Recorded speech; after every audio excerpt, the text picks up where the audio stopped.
آج قومی اسمبلی میں صدائے اپوزیشن گونج رہی تھی. مولانا فضل الرحمان بھی تھے, اسد کیسر بھی تھے. مولانا فضل الرحمان صاحب فرما رہے تھے کہ 2018 میں بھی اسمبلیاں بیچی اور خریدی گئیں اور 2024 میں بھی یہی معاملہ درپیش ہوا. اسد کیسر صاحب فرما رہے تھے کہ سارا اختیار محسن نقوی کے پاس ہے اور یہ جو ہے 9 مئی یہ تو آئی جی پنجاب کا اور محسن نقوی کا ڈرامہ ہے. پھر شہریار آفریدی صاحب کو سن رہا تھا میں 1-2 دن پہلے, وہ یہ فرما رہے تھے کہ پاکستان میں عمران خان اگر ڈیل کسی کے ساتھ کر سکتے ہیں تو وہ اسٹیبلشمنٹ ہے. رؤف حسن صاحب جو ہے پی ٹی آئی کے, وہ کہہ رہے تھے کہ 1.25 سال سے مذاکرات کی کمیٹی بنائی ہے مگر اسٹیبلشمنٹ کو کوئی رابطہ نہیں کیا, ہم اسٹیبلشمنٹ کے ساتھ بات کرنا چاہتے ہیں. پہلے سن لیں ذرا مولانا صاحب کیا فرما رہے ہیں, پھر میں آپ کو آج کے حالات بتاؤں ذرا. طارق فضل صاحب, آپ کے ایکس الائی مولانا فضل الرحمان کا بھی بیان میں سنوا رہا تھا, وہ کہہ رہے ہیں اسمبلیاں بیچی اور خریدی گئی, یہ پارلیمان عوام کی نمائندہ نہیں ہے. What's your take on it? بسم اللہ الرحمن الرحیم. کامران بھائی, گزارش یہ ہے کہ اسمبلی کے اندر ظاہر ہے مختلف موضوعات کے اوپر گفتگو ہوتی ہے. مولانا فضل الرحمان صاحب آج تشریف لائے, خاصی لمبی انہوں نے گفتگو کی اور انہوں نے اپنے ان خیالات کا اظہار کیا جو وہ اس سے پہلے بھی متعدد دفعہ مختلف فورمز کے اوپر کر چکے ہیں. مولانا صاحب اس پارلیمان کا پہلی دفعہ حصہ نہیں بنے اور نہ ہی اس سے پہلے وہ کبھی اپوزیشن میں رہے ہیں. موسٹ آف دا ٹائم تو ان کا گورنمنٹ میں ہی وقت گزرا ہے. لیکن بات یہ ہے کہ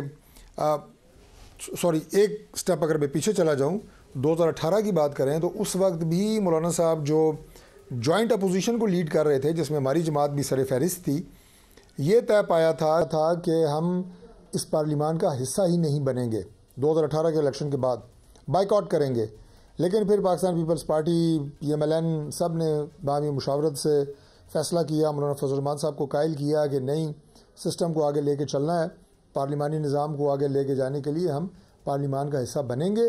اس کے بعد ہم نے گورنمنٹ کے ساتھ یہ بھی کہا کہ ملک کے مسائل اگر آپ حل کرنا چاہتے ہیں پاکستان کے لیے تو ہم آپ کے ساتھ بیٹھیں گے, بات چیت کرنے کے لیے تیار ہیں. یہ ہوتا ہے ایک ڈیموکریٹک پروسیس. میں ان کی تقریر کے ایک ایک لفظ کو تو رسپونڈ نہیں کروں گا, لیکن میں یہ گزارش کروں گا کہ تمام ان کے جو خیالات ہیں وہ ان کی اپنی ایک رائے ہے جس کا بہت احترام ہے, لیکن بہت ساری باتیں ایسی ہیں جو حقائق کے منافی ہیں. ٹھیک ہے, آپ کو لگتا نہیں کہ اسمبلی بیچ اور خریدی گئی؟ بالکل آ گیا پوائنٹ. میں نے آپ سے 2 اور چیزیں بڑی امپورٹنٹ ڈسکس کرنی ہے, خاص طور پر اسلام آباد ہائی کورٹ میں معاملہ چل رہے گا. ویسا ایک چیز مجھے سمجھ نہیں آئی آپ لوگوں کی طرف سے, ایک طرف تحریک انصاف کا اتنا آن سلاٹ ہے اسٹیبلشمنٹ کے اوپر, خواہ سوشل میڈیا ہو, خواہ وہ عمران خان صاحب جیل میں بیٹھ کے بھی جو میڈیا سے ٹاک کرتے ہیں, خواہ ان کی جو بیوی ہیں بشرا صاحبہ وہ بات کر. دوسری طرف آپ لوگوں کی اونلی خواہش یہ ہے کہ اسٹیبلشمنٹ سے بات کی جائے. شہریار آفریدی صاحب ابھی 2 دن پہلے ایک ٹی وی ٹاک شو میں بیٹھ کے عمران خان صاحب کے جذبات کی ترجمانی کرتے ہوئے کیا کہہ رہے تھے, سن لیں. پی ٹی آئی کے کوئی ہیں رؤف حسن صاحب, یہ کیا فرما رہے تھے یہ بھی سن لیں. کل ڈیموکریسی کی بالادستی کا اگر عمران خان صاحب کا ترانہ یا نعرہ مان بھی لیں اویس صاحب, تو اسٹیبلشمنٹ سے بات کیوں کر رہے ہیں؟ آپ کو چاہیے کہ اسٹیبلشمنٹس کا انفلوئنس آپ ختم کرنے کے در پہ ہوں. آپ پولیٹیشنوں سے بات کریں, آپ ان سے بات کرنا چاہ رہے ہیں, انہی پہ اٹیک ہے, ان سے ہی آپ چاہ رہے ہیں کہ جی ہم نے جمہوریت اسٹرینتھن کرنی ہے, ان کو پیچھے بھیج کے انہی سے آپ بات کرنا چاہ رہے ہیں. یہ سمجھ نہیں آئی کچھ لاجک سر. بسم اللہ الرحمن الرحیم. دیکھیے بات میں آپ کو بتا دوں کہ ابھی 4-5 روز پہلے میں بذات خود عمران خان کو ملا ہوں وہاں پہ جیل میں, اور ان کا جیل ٹرائل بھی تھا. جی اور میں کیٹیگوریکلی تردید کرتا ہوں, کوئی کسی قسم کی وہاں سے کوئی انسٹرکشن نہیں ہے کہ اسٹیبلشمنٹ سے کوئی بات چیت کی جائے اور ان کو اہمیت دی جائے, اور باقی جو پولیٹیکل افیئرز جو ہیں اور وہ ان کی آپس میں پولیٹیکل پارٹیز کی گفتگو یا ان سے کوئی گفت و شنید نہ کی جائے, یہ بالکل غلط ہے. یہ آفریدی صاحب کی اگر بات ہے تو ان کے اپنے ذہن کی اختراع کہہ لیجئے. دیکھیے رؤف حسن تو کرتا دھرتا ہے اس وقت پاکستان تحریک انصاف کے جناب, وہ کہہ رہے ہیں 1.25 سال سے مذاکرات کی کمیٹی کرتا دھرتا ہے, آئی ڈونٹ نو کہ لیکن کرتا دھرتا ہے یہ سب, کیونکہ وہ جیل میں ہے, رابطہ ڈائریکٹ ہوتا نہیں ہے, بڑی مشکل سے جا کے وہاں ملنا بھی پڑتا ہے. تو یہ اس لیے جو جس کے ذہن میں آتا ہے, جو جس کے دل میں آتا ہے, وہ ایک بات کر کے چل پڑتے ہیں, اور کوئی یونیفائڈ پالیسی نظر نہیں آ رہی. یہ پرابلم جو ہے which is party is being undergoing, اس میں کوئی شک نہیں ہے.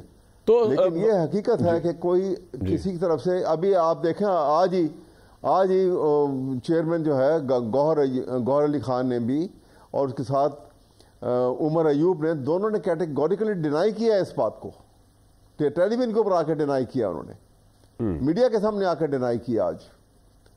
اس لیے یہ کوئی اس میں حقیقت نہیں ہے.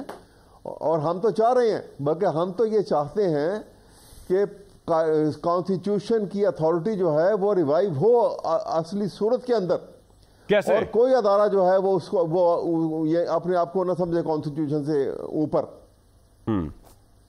رائٹ. طارق فضل صاحب، ہمارا تو یہ اصولی موقف ہے یہ. تو لیکن آپ طارق فضل سے بات کرنے کو تیار نہیں ہیں، مطلب پولیٹیکل پارٹی سے، ان سے تو آپ بات نہیں کر رہے، خود بخود ہی آپ کہہ رہے ہیں بحال ہو جائے جمہوریت. نہیں، ہم تو کہہ رہے ہیں، نئی بات ہو رہی ہے نا پولیٹیکل پارٹی سے. تو بات یہ ہے ہم پولیٹیکل پارٹی سے بات کرنے کو تیار ہیں، لیکن ہم کہتے ہیں کہ یہ میگنینمٹی تو جو حکومت سنبھال کے، چاہے وہ فالس جھوٹی حکومت بنا کے بیٹھ گئے، لیکن جو بھی حکومت بنی ہوئی ہے میگنینمٹی تو ان کو دکھانی ہے.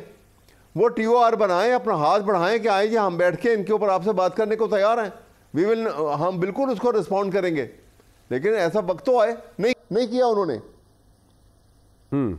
رائٹ. بات یہ ہے مرزا سولنگی صاحب، ہمارے اوپر یہ الزام مت لگائیے. سر پوائنٹ آ گیا.